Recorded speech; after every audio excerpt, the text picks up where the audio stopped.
part of the reason we went into Iraq was the main reason we went into Iraq at the time was we thought he had weapons of mass destruction. It turns out he didn't, but he had the capacity to make weapons of mass destruction. But I also talked about the human suffering in Iraq, and I also talked the need to advance a freedom agenda.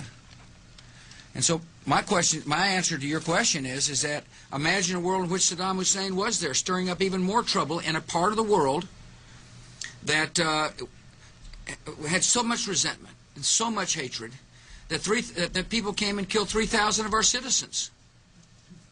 You know, I've heard this theory about, you know, everything was just fine until we arrived, and you know, kind of stir up the hornet's nest theory.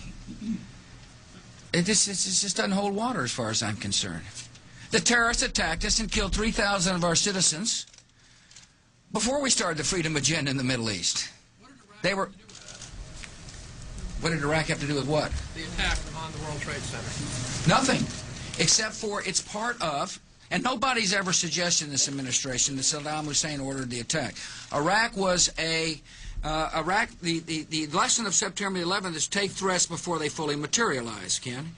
Nobody's ever suggested that the attacks of September the 11th were ordered by Iraq. I have suggested, however, that resentment and the lack of hope create the breeding grounds for terrorists who are willing to use suiciders to kill to achieve an objective. I have made that case. And one way to defeat that,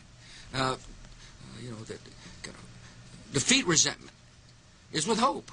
And the best way to do hope is through a form of government.